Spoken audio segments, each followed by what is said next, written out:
नमः श्रीवर्धमानाय निर्धूतकलिलात्मने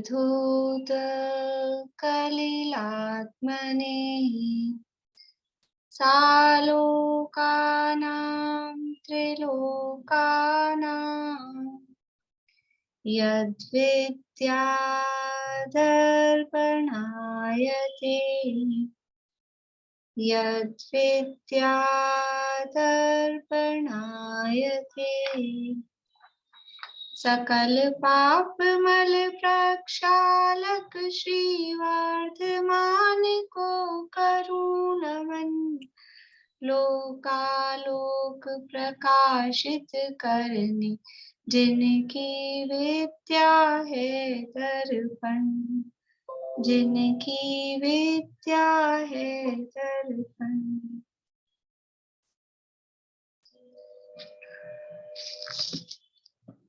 श्लोक पाठ करेंगे।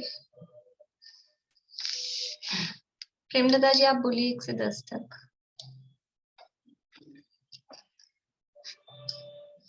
रत्नकर्ण शावकाचार्य नामक एक ग्रंथ है आचार्य समदभद्र द्वारा रचित, और इसकी पंडित सदाशिवदास जी की टीका के आधार पे यहाँ सम्यक के 8 अंगों की चर्चा अपनी चल रही है।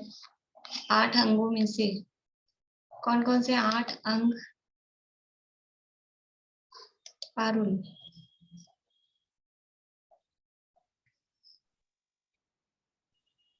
निकांक्षित पहला। भव्य सीरियल से याद नहीं, कच्चे पक्के याद हुए अभी। बोलो। अमूर्दृष्टि, निकांक्षिक। चलो निशी जी। निशंकित, निकांक्षित, निर्विचिकित्सा, अमूढ़ दृष्टि, उपगूहन, स्थितिकरण, वात्सल्य प्रभावना। बढ़िया। ये 8 अंग हैं। इनमें से कौन कौन से अंगों की चर्चा अपनी हो चुकी है? इन 8 में से कौन कौन से अंगों की चर्चा हो चुकी है? बोलिए प्रेमलता जी। निशंकित, निकांक्षित, निर्विचिकित्सा, उपगूहन। निर्विचिकित्सा और उपगूहन। निर्विचिकित्सा, उपगूहन ने अमूर्त अमूढ़ दृष्टि। हाँ, उपगूहन की चर्चा अब होगी। निशंकित, निकांक्षित, निर्विचिकित्सा और अमूढ़ दृष्टि। अमूढ़ दृष्टि की चर्चा हमने की है, 2-3 दिन हो गए उसको करते हुए। उसका भी एक पैराग्राफ थोड़ा अपना बचा है। देखिए यहाँ से पढ़ते हैं। पहले श्लोक पढ़ेंगे 14 नंबर का, पेज नंबर 29 पे 14 नंबर का श्लोक है। का पथे पथि दुःखानां का पथस्थेप्य सम्मतिः असंपृक्तिरनुत्कीर्तिरमूढा दृष्टिरुच्यते।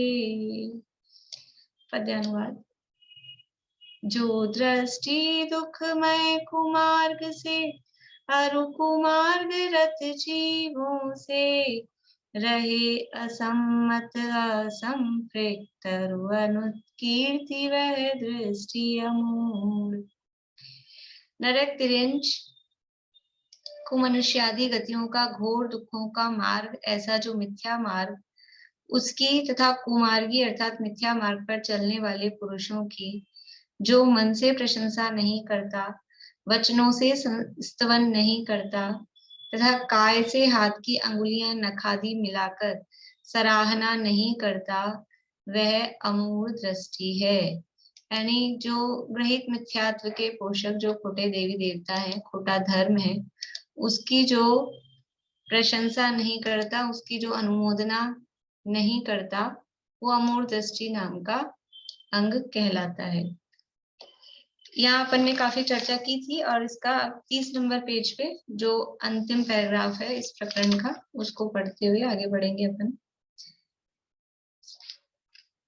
ऊपर से पढ़ते हैं, इसलिए से सबसे ऊपर से। इसलिए खोटे मार्ग जो संसार में पतन के कारण है, ऐसे मिथ्या दृष्टियों के त्याग, व्रत, उपवास, भक्ति, दानादि की तथा इनके धारण करने वालों की मन वचन काय से प्रशंसा नहीं करना, वह अमूढ़ दृष्टि नाम का सम्यक्त्व का चौथा अंग है। खोटे मार्ग की और खोटे मार्ग पर चलने वालों की मन से, वचन से, काय से असंप्रक्ति, अनुत्कीर्ति, है ना, और ये जो शब्द दिए थे ना, ये मन वचन काय के लिए असम्मति, असंप्रक्ति और अनुत्कीर्ति। तो मन वचन काय से उनकी प्रशंसा नहीं करना, वह अमूढ़ दृष्टि नाम का सम्यक का चौथा अंग है। इसलिए देव कुदेव का, धर्म कुधर्म का, गुरु कुगुरु का, पाप पुण्य का, भक्ष्य अभक्ष्य का, त्याज्य अत्याज्य का, आराध्य अनाराध्य का, कार्य अकार्य का, शास्त्र कुशास्त्र का, दान कुदान का, पात्र अपात्र का, देने योग्य नहीं देने योग्य का, युक्ति कुयुक्ति का, कहने योग्य नहीं कहने योग्य का, ग्राह्य अग्राह्य का। कितनी तरह की चीजें बताई हैं, यानी क्या क्या हमको ध्यान रखना चाहिए, वो इतनी तरह से यहाँ पे बताया है। देव, देव के साथ देव का स्वरूप जाने, तो जो देव नहीं है ऐसे कुदेव, देव कुदेव का, धर्म और कुधर्म, धर्म क्या है और कुधर्म क्या है, गुरु और कुगुरु का, पाप पुण्य का, भक्ष्य अभक्ष्य का, त्याज्य अत्याज्य। भक्ष्य भक्ष्य समझते हैं, ये तो समझ में आते हैं, देव कुदेव, धर्म कुधर्म, गुरु कुगुरु, ये तो अपन ने कर ही लिया चर्चा। पाप पुण्य भी समझ में आते हैं। भक्ष्य अभक्ष्य क्या होते हैं, जो खाने योग्य हो वो भक्ष्य, जो खाने योग्य नहीं हो वो अभक्ष्य। तो क्या खाने योग्य है, क्या खाने योग्य नहीं है, इसका। त्याज्य अत्याज्य, क्या त्याग करने योग्य है और क्या त्याग करने योग्य नहीं है। देखो पहले अपन लास्ट की लाइन अपन ने अधूरा पढ़ा है ना, यहाँ से समझ लीजिए त्याज्य अत्याज्य का एक एक के साथ लगाएंगे। अनेकांत रूप सर्वज्ञ वीतराग के परमागम से अच्छी तरह जानकर निर्णय कर मूढ़ता रहित होना, यानी जो जो ये चीजें कही ना, देव कुदेव का अच्छी तरह निर्णय करना, कहाँ से, अनेकांत रूप सर्वज्ञ वीतराग के परमागम से, धर्म कुधर्म का भी इनके माध्यम से, कुगुरु कुगुरु का भी, ये सब इनसे कहाँ से निर्णय करना है कि जो वीतराग सर्वज्ञ भगवान ने अनेकांत स्वरूप परमागम, यानी वो जो शास्त्र या जो जिनवाणी, उनकी जो वाणी है, वो जो कहा है, उस जिनवाणी से, शास्त्र से जानकर निर्णय करके मूढ़ता रहित होना। तो कौन देव है, कौन कुदेव है, सच्चा धर्म क्या है, कुधर्म या खोटा धर्म क्या है, सच्चे गुरु कौन है और जो गुरु नहीं है कुगुरु कौन है, पाप क्या है, पुण्य क्या है। मतलब हम पुण्य करना चाह रहे हैं, लेकिन हमको मालूम ही नहीं है कि हम जो पुण्य के नाम पे कर रहे हैं वो पुण्य है कि पाप है। तो ये पाप पुण्य का निर्णय होना चाहिए। कहाँ से करोगे ये सही निर्णय, कि जो वीतराग सर्वज्ञ के द्वारा कहा गया परमागम है, उनके द्वारा जो बताए गए शास्त्र हैं, उसी में इसका सही स्वरूप कहा गया होता है। क्यों उसी में, क्यों सच्चा स्वरूप कहा गया होता है, हमने पढ़ा था सैटरडे को, क्योंकि वो वीतरागी भगवान के द्वारा कही गई है, सर्वज्ञ भगवान के द्वारा कहे गए हैं। तो सर्वज्ञ हैं, सब कुछ जानते हैं, इसलिए झूठ नहीं बोलेंगे, और वीतरागी हैं, राग द्वेष से रहित हैं, इसलिए वो जो बात कहेंगे वो अच्छी होगी। इसलिए उन वीतरागी सर्वज्ञ परमात्मा के द्वारा जो कहा गया है, उससे जानकर निर्णय करना, क्या सही है क्या गलत है, पाप क्या है पुण्य क्या है। हम पाप को ही पुण्य मान मान के और पुण्य को ही धर्म मान मान के आज तक चले आ रहे हैं, तो ये सही निर्णय करना। फिर भक्ष्य क्या है, अभक्ष्य क्या है, क्या चीज खाने योग्य होती है और क्या चीज खाने योग्य नहीं होती है, ये निर्णय करना पड़ेगा। दुनिया में तो चलती हैं सब चीजें, हम कैसे पता करेंगे कि जिनवाणी में किसको भक्ष्य कहा है, किसको अभक्ष्य कहा है। कि जहाँ बहुत जीवों की हिंसा होती हो, हमने पढ़ लिए ये सारे पाठ जो अपने बेसिक क्लास चलती है ना, 5 प्रकार के अभक्ष्य, कौन कौन से होते हैं 5 प्रकार के अभक्ष्य,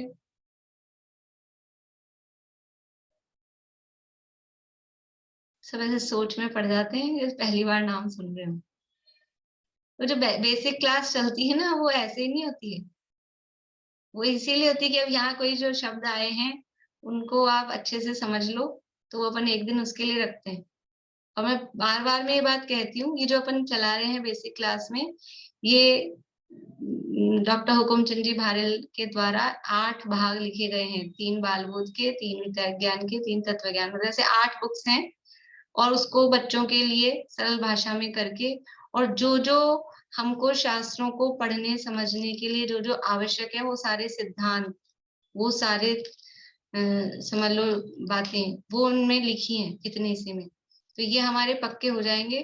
कोई से भी शास्त्र हम अपने आप से पढ़ने लायक हो जाएंगे, हमारे में उतनी कैपेसिटी आ जाएगी। इसलिए आप उसको हल्के में नहीं लें, जरूर पढ़ें, उसी दिन बैठ के पढ़ें, और उस दिन मिस हो जाती है तो बाद में उसको कवर करें, उसको सुने जरूर। वो पूरी बेसिक चीजें उसमें चल रही हैं। कौन से हैं 5 प्रकार के अपक्ष? बोली रश्मि। पीपल, बड़, उमर, ये नहीं है? सरोज भाभी।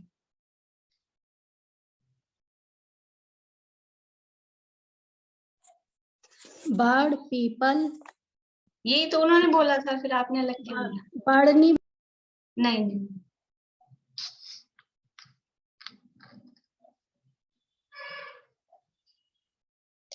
शीला भाभी, अभी क्या जो हाथ खड़ा कर रहे हैं ना, मैं उन्हीं से पूछ रही हूँ, क्योंकि बिना हाथ खड़े वालों से मैं पूछूंगी फिर उनको लगेगा कि हमसे पूछ लिया, हमको आता नहीं था, इसलिए। मांस, मधु। नहीं नहीं नहीं नहीं। तो फिर वो 5 प्रकार के अभक्ष्य कौन से हैं? बोलिए, क्या बता रहे हैं?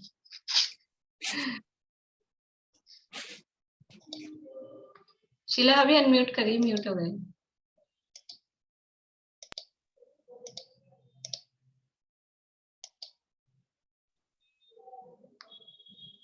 त्रसघात अभक्ष द्विदल, ये वाला आएगा फिर।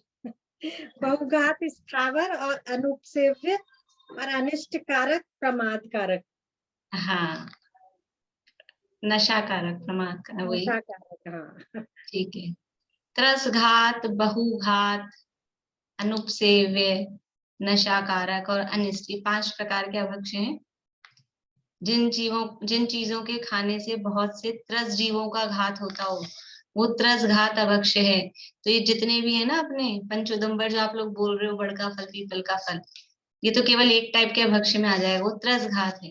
जिन भी चीजों के खाने से त्रस जीवों का घात होता हो, जिनमें जैसे अब उसकी अभी अपना वो पाठ नहीं चल रहा है, इसलिए वो उतनी डिटेल में भी अपन चर्चा नहीं करेंगे।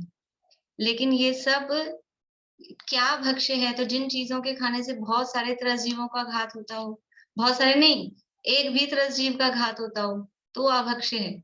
और जिन चीजों के खाने से बहुत सारे स्थावर जीवों का घात होता हो, वो बहुघात अभक्ष्य है। जितने भी अपने जमीकंद वगैरह हैं, जमीकंद जो है वो त्रसघात होते हैं कि बहुघात होते हैं? कौन से वाला अभक्ष्य होता है? त्रसघात अभक्ष्य होता है कि बहुघात अभक्ष्य होता है? जमीकंद। सुनीता आंटी सोच समझ के उंगली दिखाइए। बहुघात, ठीक है ना? बहुघात है, उसमें त्रस जीव तो नहीं है, लेकिन बहुत सारे स्थावर जीवों का घात होता है। कुछ अभक्ष्य होते हैं जो नशाकारक होते हैं, शराब वगैरह और अफीम, गांजा, जो भी ये चीजें हैं, वो नशाकारक अभक्ष्य होते हैं। कुछ होते हैं अनुपसेव्य, मलमूत्र आदि, जिनका सेवन दुनिया में निंद्य माना जाता है, लेकिन फिर भी स्वास्थ्य के नाम पे कुछ लोग उसका सेवन करते हैं, तो वो भी अभक्ष्य है। और कुछ चीजें होती हैं जो भक्ष्य होती हैं, बराबर शुद्ध हैं, लेकिन फिर भी यदि हमारे लिए वो हमारे स्वास्थ्य के प्रतिकूल है, तो वो अनिष्ट का नाम का अभक्ष्य है। हमारी डायबिटीज हो रही है और फिर भी हम मीठा खाए जा रहे हैं, मरना सबको एक दिन, ऐसा कह के, और खा लो अभी तो वो आप जो खा रहे हो, घर का बना हुआ शुद्ध हलवा हो, जो भी कुछ, रसगुल्ला हो, गुलाब जामुन हो, शुद्ध हो, लेकिन वो अभक्ष्य है, क्योंकि आपके स्वास्थ्य के प्रतिकूल है। कोई भी चीज, सर्दी जुकाम हो रही है, फिर फ्रिज की चीज निकाल के खा रहे हैं, तो अभक्ष्य है उस समय अपने। तो इस तरह से ये क्या भक्ष्य है, क्या अभक्ष्य है, कहाँ से पता लगेगा, कैसे पता लगेगा? ये जिनवाणी से निर्णय करना पड़ेगा, क्या हमें खाने योग्य है, क्या हमें खाने योग्य नहीं है। ये जिनवाणी में ये बताया जाता है। देव देव को देव का निर्णय, गुरु को गुरु का निर्णय, धर्म को धर्म का निर्णय, पाप पुण्य का निर्णय। इतना ही नहीं, क्या खाना क्या नहीं खाना कौन बताता है? ये सब माँ बताती है ना, ये सारे काम बच्चों को कौन सिखाता है? कहाँ जाएं कहाँ नहीं जाएं, किसको ढोक करनी है, किसको जय करनी है, किसको जय नहीं करनी है, ये सब चीजें होती है ना, मम्मी सिखाती है बचपन में। तो ये जिनवाणी हमारी माँ है, इसलिए हर चीज जिनवाणी में बताई गई है, सिखाई गई है। बोलिए कविता जी। ये आपने 5 प्रकार के अभक्ष्य, एक तो नशाकारक, त्रसघात, बहुघात, अनुसेव्य, अनिष्टकार, ये होंगे। हाँ है ना? हाँ। ठीक है। और जो बेसिक क्लास वो शाम को चलती है 7 बजे, सैटरडे शाम को 7:15 बजे। काफी चीजें मिस हो रही है हम लोगों को कुछ नहीं करना। आप लोग YouTube चैनल पे देखेंगे ना, तो जैन बेसिक वाले फोल्डर में प्लेलिस्ट में जाएंगे, जैन बेसिक में, तो उसमें सब आपको नाम से मिल जाएंगे। फिर तो जब भी जैसे भी समय होता हो, कभी छुट्टियां आती हो, तो जिस दिन भी छुट्टी का दिन हो, तो अपना ये टाइम उस अपने स्वाध्याय के लिए बुक रखें, तो कुछ भी जो अपना पीछे का छूटा हुआ है उस दिन उसको कवर कर लिया करें। ठीक है। तो भक्ष्य अभक्ष्य का, त्याज्य अत्याज्य का, क्या त्याग करने योग्य है, क्या नहीं त्याग करने योग्य, हमको यही विवेक नहीं होता है। मतलब जो नहीं त्याग करने योग्य है उसका त्याग कर देते हैं, और जो त्याग करने योग्य है वो ग्रहण करके बैठे रहते हैं। यही नहीं पता छोड़ने योग्य क्या है और नहीं छोड़ने योग्य क्या है। मोह राग द्वेष के भाव, विकारी भाव, ये छोड़ने योग्य हैं, ये त्याज्य हैं। राग द्वेष आदि विकारी भाव वो छोड़ने योग्य हैं। और बाहर से स्थूल रूप से कहें तो भक्ष्य भक्ष्य के आधार पे, इस आधार पे छोड़ने योग्य होता है कि इसमें कितनी हिंसा हो रही है। देखो, ये अभक्ष्य का जो निर्णय है ना, एक तो हिंसा के आधार पे है, त्रसघात है कि बहुघात है, और बाकी जो 3 है ये उसमें घात तो है ही, नशाकारक आदि में जीवों की हिंसा तो, लेकिन उसमें हमारा राग कितना तीव्र है।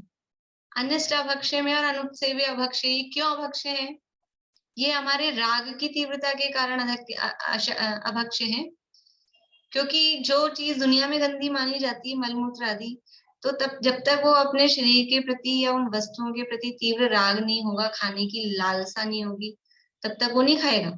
ये चीज हमारे लिए अनिष्ट है, पता है, नुकसान करेगी, तकलीफ होगी, फिर भी खाएंगे, फिर भी खा रहे हैं।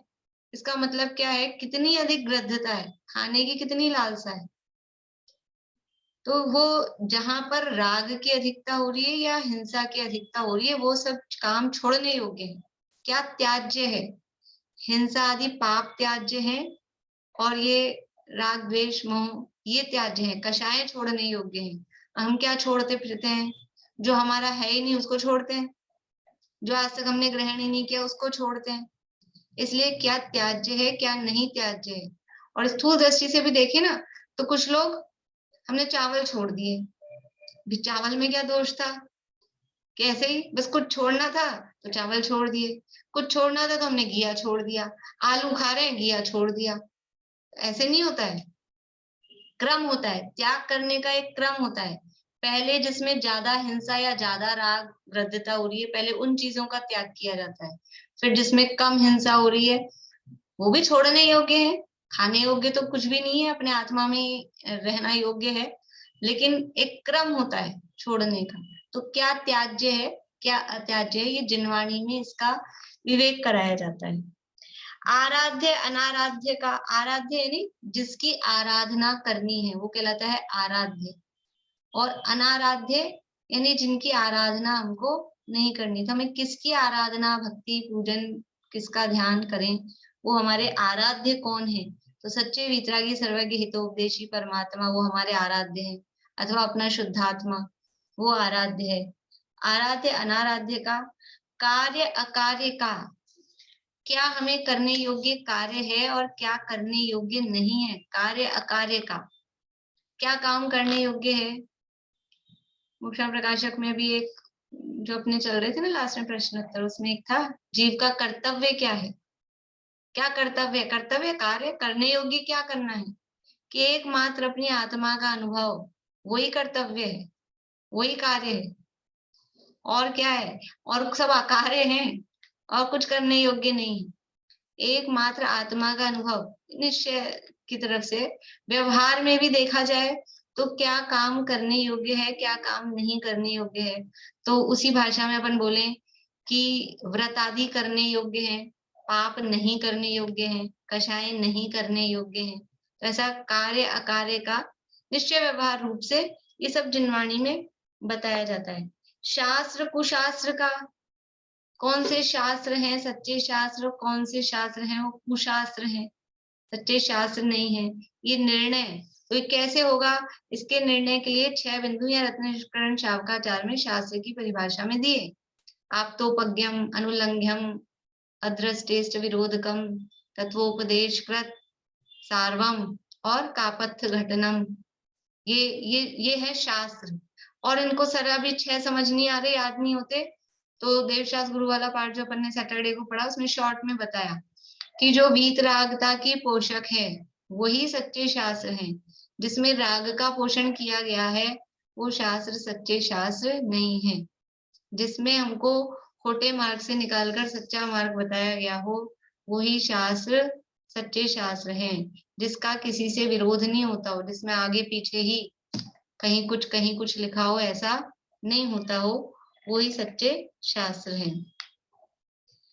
शास्त्र कुशास्त्र का दान कुदान का, क्या देना क्या नहीं देना, सच्चा दान क्या है और खोटा दान क्या है। अभी अपन ने चर्चा की थी ना पिछले प्रकरण में, इसी श्लोक के संदर्भ में कि दान क्या है और कुदान क्या है। 4 ही दान कहे गए हैं, औषधि, शास्त्र, अभय और आहार, ये 4 प्रकार के दान हैं। इसके अलावा कन्यादान, रक्तदान, नेत्रदान, किडनी दान, ये दान नहीं है, कोई दान की कैटेगरी में नहीं आते हैं, ठीक है ना। तो ऐसे दान कुदान का, पात्र अपात्र का, पात्र मतलब किसको दें और अपात्र मतलब किसको नहीं दें, बस देना है अपने को। तो अरे देखो, गाय को रोटी खिलाना और कुत्ते को बिस्किट रोटी कुछ भी खिलाना, क्या क्या है अपनी भारतीय परंपरा में क्या है। आप ये जैन धर्म को छोड़ दो, आप मतलब भारतीय परंपरा में भी गाय को रोटी खिलाने की परंपरा है। क्यों? ये कुत्ता बिल्ली है, मांसाहारी है, आप कितना ही दूध पिलाओ, कितनी ही रोटी खिलाओ, वो शाकाहारी नहीं बनने वाला है। वो मांसा, जहां उसको मांस दिखेगा ना उसकी रुचि उधर ही जाएगी, मांस की तरफ। और गाय कितनी मतलब सबसे सरल प्राणी है। समझ लो बचपन में निबंध लिखना को आता था, गाय पे निबंध लिखो ऐसे। तो ये गाय सबसे सीधी, उदाहरण में भी अपन देते ना, वो तो एकदम सीधी गाय है, किसी के लिए कहते हैं वो तो एकदम गाय है। तो वो गाय है, वो शाकाहारी प्राणी होता है, रात्रि भोजन नहीं करते हैं। ये तो अभी समझ लो मजबूरियां होती है पंचम काल की, ये लोग बांध के रखते हैं और रात में उनको चरने को छोड़ते हैं। तो बेचारे क्या करें, मजबूरी में कभी रात में भी खाते हैं। वरना जो शाकाहारी प्राणी होते हैं, कबूतर है, गाय है, ये रात में नहीं खाते हैं। कबूतर कभी रात में दाना नहीं खाएगा, आप देख लो, पड़े होंगे दाने भरे होंगे, रात में शाम होते ही सब बैठ जाते हैं, कोई पानी वानी कुछ नहीं पीते। ये स्वभाव से ही ऐसे होते हैं। तो इसलिए ठीक है, किसको देना किसको नहीं, ये तो मैंने उदाहरण दिया लौकिक, बाहर में मतलब बहुत स्थूल। क्योंकि आजकल ये चल रहा है, कुत्तों को बिस्किट के पैकेट खरीद के लाते हैं, ब्रेड के पैकेट, वो भी अभक्ष्य होते हैं, दुकान से खरीदे और कुत्तों को खिलाते चलते हैं। हम बहुत धर्म कर रहे हैं, ऐसा चलता है। सुबह सुबह जाओ मॉर्निंग वॉक पे तो ये दिखता है, लोग धर्म करते हुए दिखते हैं, हम दान दे रहे हैं। खिलाने का मनाही नहीं, खिलाओ, लेकिन उसको धर्म नहीं माने। हमने बहुत बड़ा दान कर दिया है, हम बहुत दान कर रहे हैं, ये ऐसा कोई दान नहीं। तो पात्र कौन है, यानी जिसको हम दें। 3 तरह के पात्र हैं, उत्तम पात्र मुनिराज, मध्यम पात्र देशरति श्रावक और जघन्य पात्र सम्यक दृष्टि। इसके अलावा साधर्मी है, समझ लो। बाकी जो सम्यक दृष्टि महान ज्ञानी धर्मात्मा पुरुष होते हैं वही पात्र हैं, वही दान देने के योग्य हैं। तो कौन पात्र है कौन कुपात्र है? कोई भी ऐसा साधु हो जो भक्ष्य कुछ भी खाता हो, कैसा भी हो, और हम तो दान दे रहे हैं, किसी को भी दे दिया, ऐसा नहीं। दान देना बड़ा क्या बोलते हैं, जिम्मेदारी वाला काम होता है। किसको दान दे रहे हैं, हमारा दान जो दिया जा रहा है वो सही जगह यूज हो रहा है कि नहीं हो रहा है, क्योंकि दान में पूरी अनुमोदना उसमें होती है। इसलिए ये सब निर्णय करना कि पात्र कौन है, अपात्र कौन है, दान क्या देना है, नहीं देना है, देने योग्य नहीं देने योग्य, क्या क्या चीज देनी और क्या नहीं देनी, तो वो भी आगे अपनी बात है भाई। औषधि देना, आहार देना, शास्त्र देना, जीवों की रक्षा रूप अभय का दान देना, क्या देने योग्य और क्या नहीं देने योग्य। इतना तो निर्णय लोक व्यवहार में भी किया जाता है कि लड़की की शादी होती है तो दहेज में क्या देना और क्या नहीं देना, तो कैंची, चक्कू, इन सुई ये नहीं दी जाती है।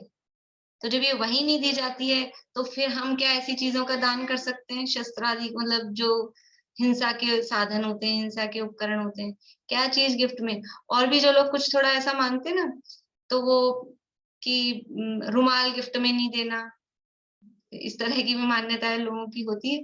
तो वो उदाहरण दे रही हूँ मैं, अब देना कि नहीं देना वो आप जाने, लेकिन वो मतलब ऐसे ही क्या देने योग्य और क्या नहीं देने योग्य। तो इस तरह की चीजें, हिंसा के उपकरण देने योग्य नहीं होते, किसी को दान देने योग्य नहीं होते, गिफ्ट करने योग्य नहीं होते। तो ये सारा निर्णय, ये सब विवेक कहाँ से आता है, हम स्वाध्याय करते हैं तो ये विवेक आता है। कोई सोचेगा, जैसे कभी कभी पूछ भी लेते हैं आप लोग, आपको इतना सब कैसे पता चला, कि हम जब पढ़ते हैं ना, ये तो जिनवाणी है, ऐसे ही लौकिक नॉलेज भी जितना ज्यादा हम पढ़ते हैं, इसलिए रीडिंग की और स्टडी की हैबिट होनी चाहिए। जितनी रीडिंग करते हैं, किताबें पढ़ते हैं, और भी दुनिया की भी जो अच्छा साहित्य है, ऐसी नहीं इधर उधर की कहानियां या कोई उस तरह की, अच्छा साहित्य बहुत लिखा है लोगों ने, साहित्यकार हुए हैं बहुत अच्छी अच्छी ज्ञानवर्धक, तो उससे अपने आप ही हमारा माइंड डेवलप होता है, बुद्धि डेवलप होती है, तो अपने को अपने आप निर्णय होता है। ये कोई खाली मतलब जिनवाणी में ही कोई सारा, मतलब निकला तो जिनवाणी से ही है, द्वादशांग से ही सब कुछ निकला है, लेकिन जिनवाणी पढ़ के ही ये सारा ज्ञान आता है ऐसा नहीं है। जो और भी साहित्य पढ़ते हैं उनको भी इतना विवेक, इतना निर्णय, वो क्योंकि बुद्धि डेवलप होती है ना, माइंड डेवलप होता है। तो फिर जिनवाणी में तो है ही, वहां तो समझ लो वो लौकिक रूप में होता है, वहां इतना निर्णय नहीं हो पाता है, हिंसा का, राग वीतरागता का, और जिनवाणी में ये सारा निर्णय बराबर समझ में आता है। पात्र पात्र का, देने योग्य नहीं देने योग्य का, युक्ति कुयुक्ति का, हम तर्क देते हैं तो कौन से तर्क वो सही हैं। अपने तर्क पढ़ा था सत्वार सूत्री क्लास में, तर्क चिंता शब्द से, तो कौन सा तर्क सही है, कौन सी तर्क कुयुक्ति है, खोटा है।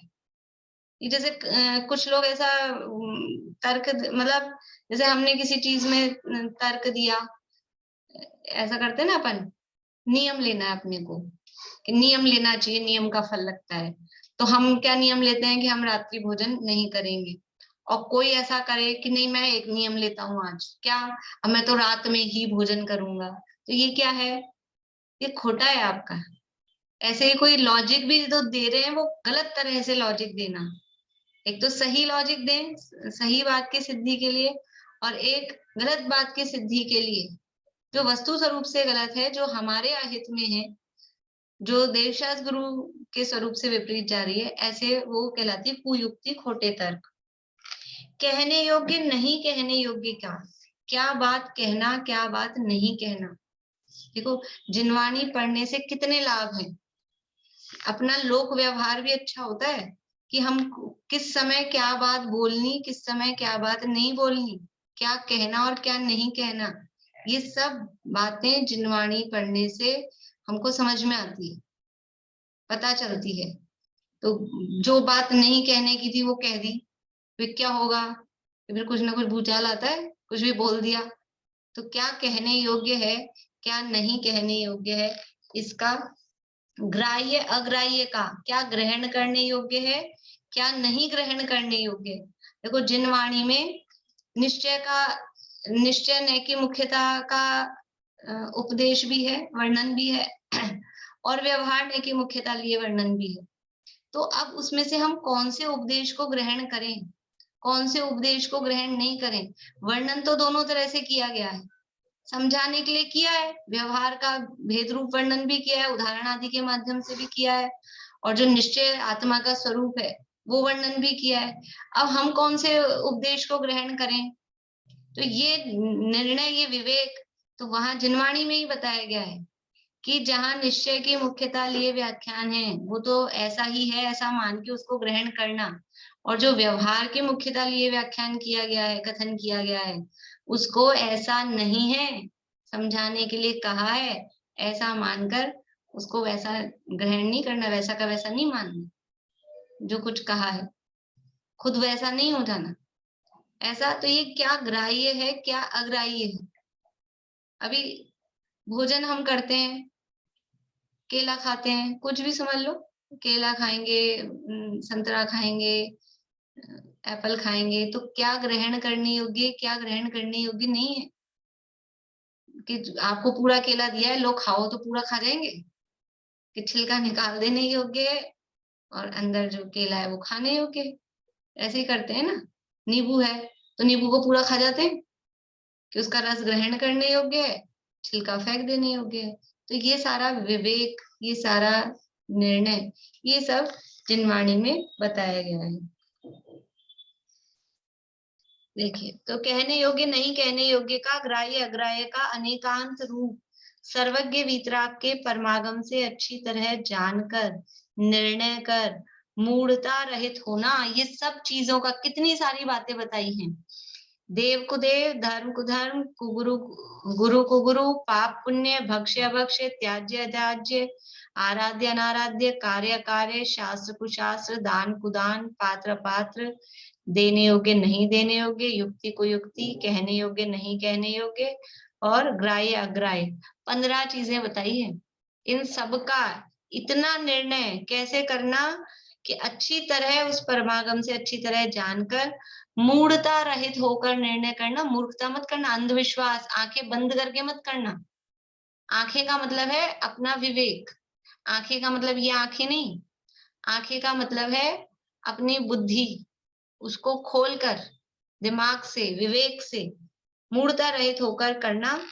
पक्षपात छोड़कर व्यवहार निश्चय यानी परमार्थ में विरोध रहित होकर यथावत श्रद्धान करना, वह अमूढ़ दृष्टि नाम का चौथा अंग है। पक्षपात छोड़कर कि ये किसी पक्ष, अपने को किसी से राग हो, उसका अपने को पक्ष हो, किसी से अपने को द्वेष हो, तो ऐसे राग द्वेष के वशीभूत होकर, पक्षपात के वश होकर नहीं करना कि ये अपने को फेवर करते हैं, ये अपना अच्छा करते हैं, ये अपने लिए भले लगते हैं, तो इनकी बात मानना और इनकी नहीं मानना। पक्षपात रहित होकर, राग द्वेष रहित होकर निर्णय करना, वास्तव में सही क्या है, वास्तव में गलत क्या है, ऐसा ये पक्षपात रहित होकर निर्णय करना, इसका नाम है अमूढ़ दृष्टि अंग। ये अमूढ़ दृष्टि नाम का ये चौथे अंग की बात यहाँ पर अपनी हुई है।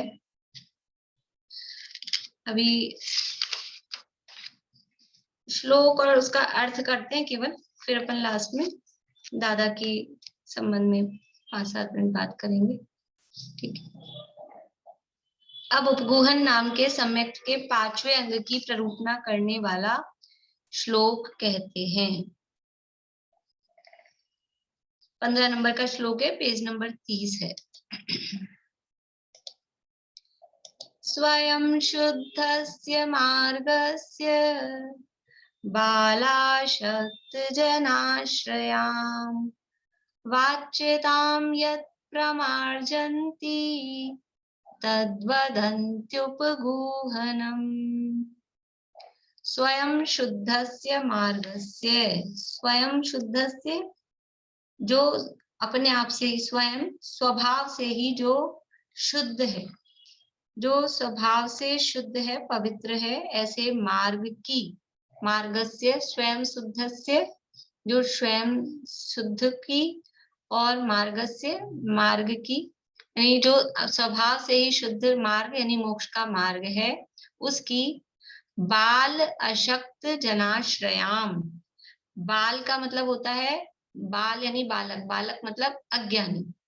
बाल जहां भी कहा जाता है तो बाल का मतलब होता है अज्ञानी। अज्ञानी के अर्थ में बाल शब्द कहा जाता है। तो बाल यानी अज्ञानी, और अशक्त यानी जो असमर्थ है, जिनमें शक्ति नहीं है, जो कर नहीं पा रहे हैं, ऐसे अशक्त। बाल अज्ञानी, अशक्त यानी असमर्थ।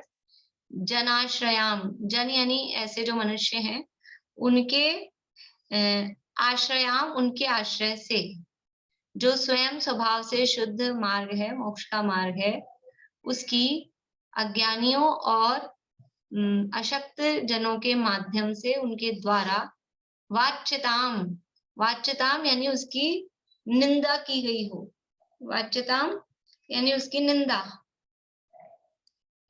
जो मार्ग तो अपने आप में शुद्ध है, ऐसे अपने आप में शुद्ध मार्ग की अज्ञानियों के द्वारा और अशक्त लोगों के द्वारा निंदा की गई, यदि उनके द्वारा जो निंदा की गई है, यत प्रमार्जन्ति, यत यानी उसे, प्रमार्जन्ति यानी उसको साफ कर, प्रमार्जन करना बोलते हैं, उसको शुद्ध करना, उसको दूर करना, उस निंदा को दूर कर देना, प्रमार्जित कर देना।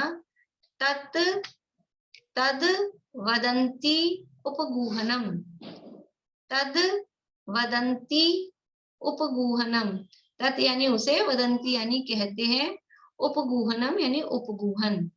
जो स्वयं शुद्ध, अपने आप में ही जो शुद्ध मोक्ष का मार्ग है, लेकिन ऐसे शुद्ध मोक्ष के मार्ग की भी अज्ञानियों और असमर्थ लोगों के द्वारा जो निंदा की गई, निंदा की जाती है, उसको प्रमार्जित कर देना, उसको दूर कर देना, उसे उपगूहन अंग कहते हैं। समझ में आया शब्द अर्थ?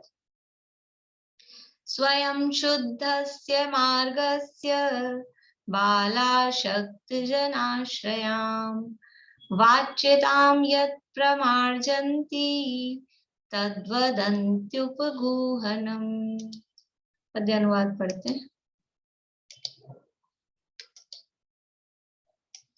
जो स्वभाव से निर्मल है, उस रत्न त्रय पथ की निंदा बालाशक्त मनुज कृत हो, उपगूहन परिमार्जन करना। अर्थ देख लेते हैं नीचे से। यह जो जिनेंद्र भगवान का कहा हुआ रत्नत्रय रूप मार्ग है, वह स्वयमेव शुद्ध है, निर्दोष है। इस रत्नत्रय मार्ग की किसी अज्ञानी तथा अशक्त मनुष्य द्वारा आश्रय किए जाने से जो निंदिता प्रकट हुई हो, उसे दूर कर देना, शुद्ध निर्दोष कर देने को उपगूहन कहते हैं। उपगूहन, गूहन का अर्थ है छुपाना, गोपन करना। उपगूहन अच्छे से गोपन करना, छुपाना। तो क्या छुपाना, कि अगर सच्चे जन मार्ग की यदि किसी ने निंदा की है, तो उसको छुपाना, यानी किसी ने निंदा की है, किसी ने कोई ऐसा दोष किया है जिससे जिनमार्ग की निंदा हो रही है, तो उस दोष को छुपाना, उसका नाम है उपगूहन। अभी अपन चर्चा करेंगे, इसका दूसरा नाम उपग्रहण भी है। तो गूहन, जहाँ उपगूहन, गूहन का अर्थ है गोपन करना, गोपन करने का अर्थ है छुपाना। तो जहाँ छुपाया गया है, क्या छुपाया गया है, छुपाना तो अच्छी बात नहीं है, लेकिन किसी धर्मात्मा के या किसी साधर्मी के कोई दोष प्रकट हो रहे हों, और उन क्यों प्रकट हो रहे हैं, कि कोई अज्ञानता में हुआ या अशक्ति के कारण हुआ, बालाशक्त कहा ना, तो अज्ञानता से या अशक्ति के कारण कोई दोष हुआ हो, तो उससे धर्म की निंदा होती है। तो उस दोष को छुपा देना, जिससे धर्म की निंदा नहीं हो, उसका नाम उपगूहन अंग है। ये ध्यान रखना, दोष छुपा रहे हैं उस व्यक्ति के लिए नहीं, उसको दोषों का बढ़ावा नहीं है, लेकिन उसके कारण धर्म की निंदा होती है। तो धर्म की निंदा नहीं हो, इसलिए उन दोषों को छुपाना वो उपगूहन है। फिर बाद में क्या करेंगे कि दोष उसको तो बताएंगे ही, उसका दोष तो सुधराएंगे ही, लेकिन दूसरों के सामने, पूरे जगत में सबके सामने व्यक्ति की निंदा नहीं होगी, धर्म की निंदा होगी कि ये जैनी ऐसा करते हैं, ये जैनी ऐसे होते हैं।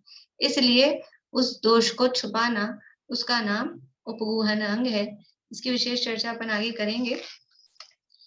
एक तो कल आप लोग मैसेज देख लीजिएगा। जहां तक है रत्नगण शावकाचार्य की क्लास नहीं हो पाएगी, मुझे एक ही क्लास लेने का टाइम मिल पाएगा, तो मैं सोचूं कार्तिकेय प्रेक्षा की रखें, क्योंकि फिर वो 3 ही दिन होती ना, तो उसमें गैप ज्यादा पड़ जाता है।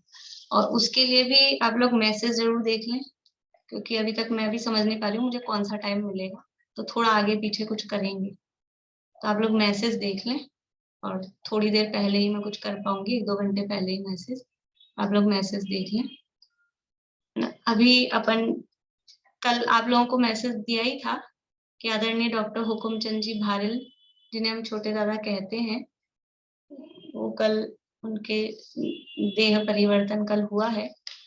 और कौन थे, काफी लोग जानते हैं, कौन ऐसे हैं जो नहीं जानते हैं कुछ उनके बारे में?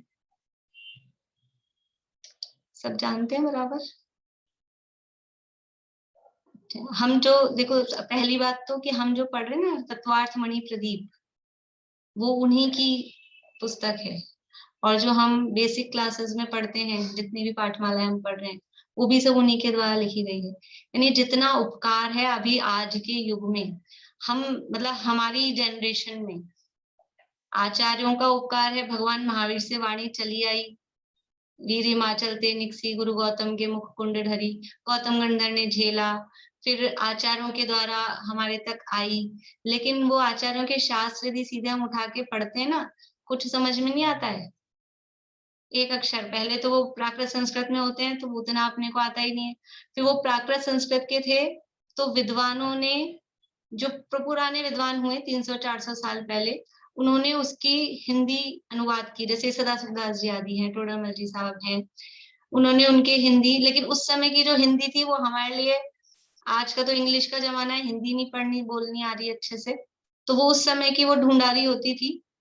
वो भी हमारे लिए इतनी, समझ लो, इजी एकदम से हम ग्रास्प कर सकें, ऐसी नहीं होती थी। तो उसके बाद में गुरुदेव श्री कांजी स्वामी हुए, उन्होंने इन शास्त्रों का मर्म खोला।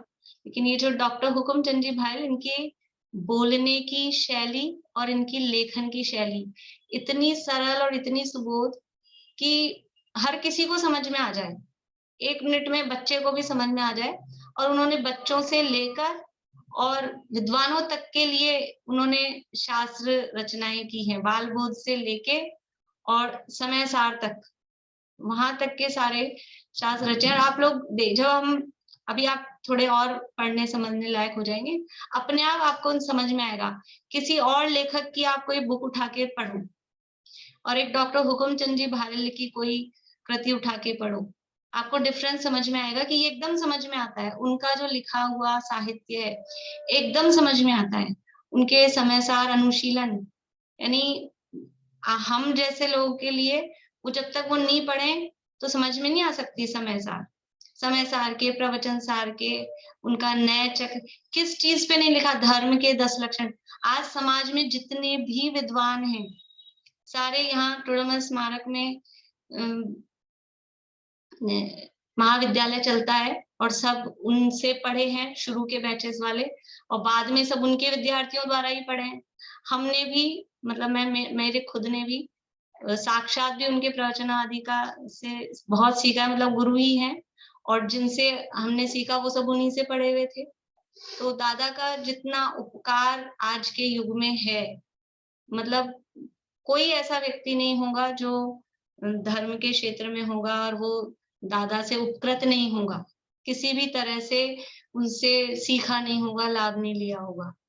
और ये तो मतलब उनके काम की बात है, और हम तो बहुत निकट में उनके रहे हैं काफी टाइम से, तो उनका जो जीवन है, मतलब इस बात की हमको बहुत खुशी, यद्यपि खुशी का माहौल नहीं है, वो चले गए हैं, पर फिर भी उनका जैसा जीवन था, उनका मरण भी बिल्कुल कोई संक्लेश नहीं, कोई आकुलता नहीं, कोई विकल्प नहीं।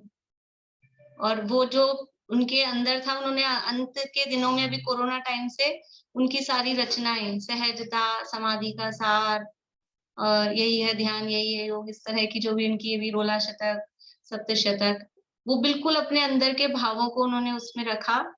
और कल जब उनका अंतिम समय था तब भी बिल्कुल वैसे ही शांत, उनका जो मुद्रा भी थी ना एकदम शांति वाली, मतलब उनको जब देखा अंत में भी, तो कोई चेहरे पे ऐसा चेहरे पे आता है ना कुछ आकुलता हो कि संक्लेश हो कि कुछ बिगड़ा हो, एकदम शांति वाली उनकी मुद्रा थी। तो जैसा उन्होंने अपना जीवन समाधि में, और अभी अंत के कई सालों से तो समाधि समाधि इसी उसमें थे, जैसा उनका जीवन था उसी तरह समाधि पूर्वक ही।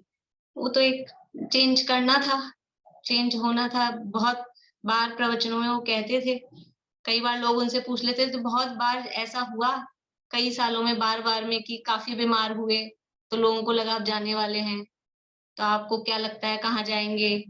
तो बोले, लिख दिया उन्होंने, निश्चित क्रम के अनुसार जहां भी जाना होगा जाऊंगा, कोई विकल्प नहीं है स्वर्ग जाऊंगी नरक जाऊंगी, इस वाले स्वर्ग जाऊंगी उस वाले नरक जाऊंगी स्वर्ग जाऊं, कोई विकल्प नहीं है। जहां जाना होगा वहां जाएंगे। कब जाना होगा? जब जाना होगा तब जाएंगे।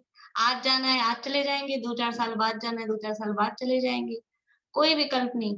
कोई जीवन में मायाचारी नहीं थे उनके, यानी जो भी काम कर रहे हैं तो अंदर कुछ और करते हो या दुनिया के सामने कुछ और। ज्यादातर ऐसा होता है पंडितों विद्वानों में, गद्दी पे कुछ और दिखते हैं, बाहर आओ नीचे उतरो तो कुछ और दिखते हैं। लेकिन जैसा अंदर था वैसा ही बाहर था, किसी तरह की कोई मायाचारी कुछ ऐसा नहीं।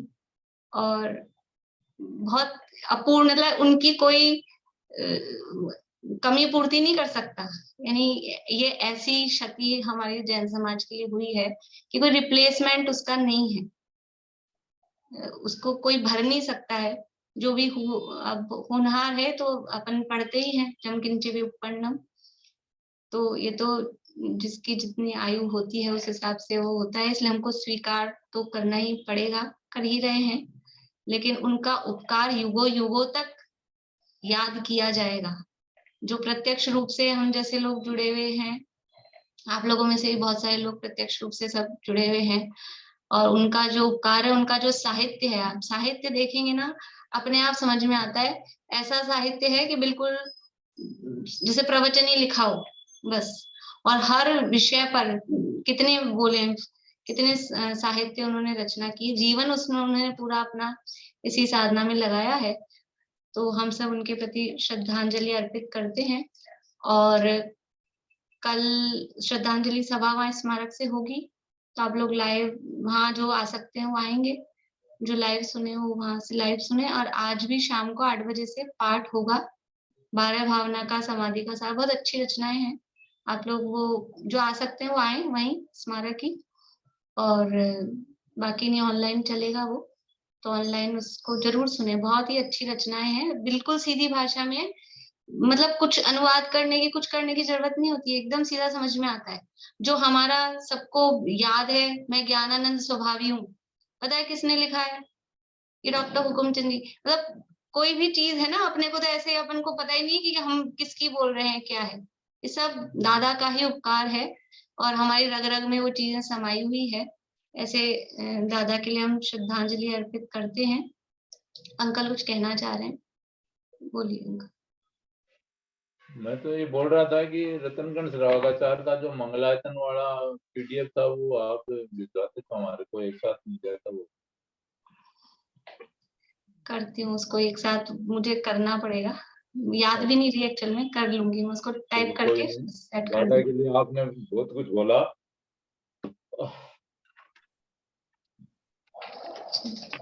और तो विशेष उनके जीवन से अभी अपन तो बहुत ज्यादा नहीं बोल रहे हैं, बाकी आप लोग कल श्रद्धांजलि सभा में सुनेंगे तो आपको बहुत सी बातें उनके जीवन के बारे में, कैसे कहाँ से कैसे उनका पूरा जीवन परिचय वगैरह, वो सब आपको मिलेगा यूट्यूब पे, और भी आ जाएंगे वीडियोस वगैरह, तो उसमें आप देखिएगा।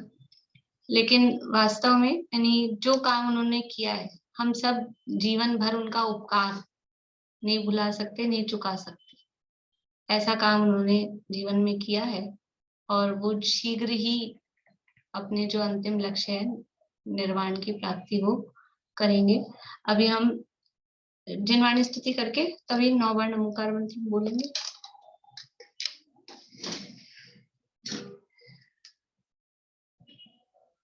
साची तो गंगा यह वीत रागवाणी, अविच्छिन्न धारा निज धर्म की कहानी, जामे अति विमल अगाध ज्ञान पानी, जहाँ नहीं संशय आदि पंक की निशानी, सांची तो गंगा यह वीत रागवाणी, अविच्छिन्न धारा निज धर्म की कहानी।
जय उदाश्या में जिनवाणी माता की।